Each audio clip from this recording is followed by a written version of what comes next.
The process, amen?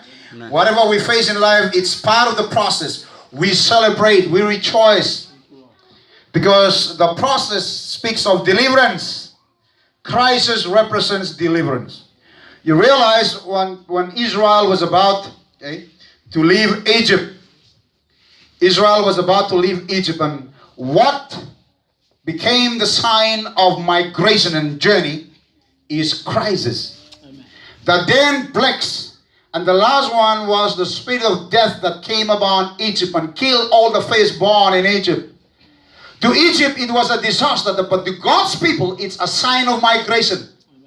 It's a sign of moving away from the current location.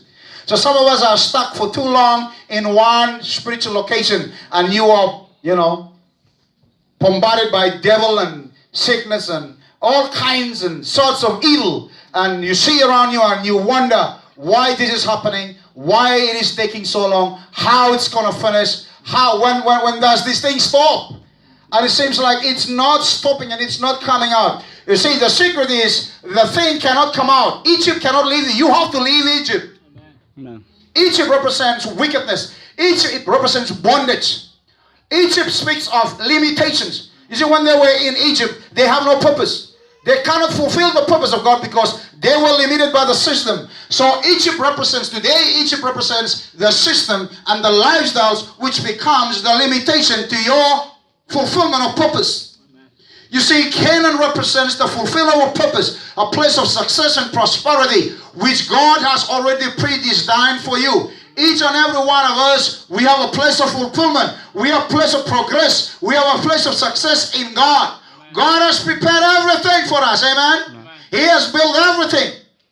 But a place it will come to you, you have to move away from where you are. So crisis represents deliverance and freedom. Amen? It was a crisis. It was a crisis. So mama, maybe you wonder why I'm facing all this little house for me. Time me talk small, or will I cross me? Time me talk small, or will I slap me? Why you face that crisis? The house play. You see, that is a sign that you have been talking too much too long. That is a sign that you have to leave that location called talk too much. Because talk too much in one place, one dimension, one level of life where you stop them. And every time you talk too much, you face the challenge, the consequences. You got all the consequences for him. Okay? That you pick him up spoons. In a long time you pick him up front man, in a long time you pick him up a knife, in a long time you pick him up axes behind the backside of you. And the mother has to run through, I don't know, door, window, whatever. Even sometimes you break a roof. But that is a sign. The crisis we face is a sign that we have been here too long. We have to leave, amen? It's a sign of deliverance and bondage. So we are living in a days of crisis. You remember Shadrach, Meshach, and Abednego, the three Hebrew boys with Daniel, in Babylon, and they refused to bow to the statue of Nebuchadnezzar. Hallelujah. Now listen very carefully. The moment they refused to bow to the statue of Babylon, that means the Babylonian system, the Babylonian ways, the Babylonian standards. You see, the kingdom standard says forgive. The Babylonian standard says you hate. The kingdom standard says be kind. The Babylonian standard says be selfish.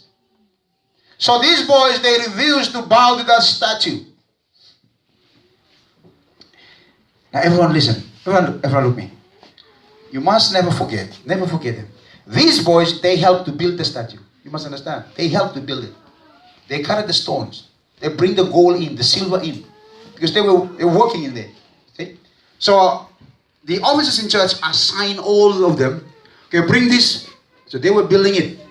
In other words, they were actually in the system. So you can walk into that workplace and be part of the environment. Okay, you're part of that teaching group. You're part of the taxi association or whatever you are doing. You are part of it. And you are building this together. But when you realize that what stands up is not aligned to the word of God and is not part of the kingdom, we don't bow to that system. We don't bow to the standard. Okay? For example, you may be in government and politics. Okay, we are setting up this government together. Okay? So different political parties, we come together and we make MOUs and MOAs, and we sign them and we break them. And, we sign them and we say we're going to be together. So you are in the government. You build this government together. But when corruption hits, you are not part of corruption. You don't bow to corruption. When they put money on the table, you don't take it. Why? Because you build the government, but the wicked part of it, you don't bow. When it comes to bowing, you don't bow. Amen? Okay? But in order for us not to bow, we have to be strong on the inside. Okay? These boys, you realize when king assigned them food to eat every day, they said, no, we are not eating from your table, king.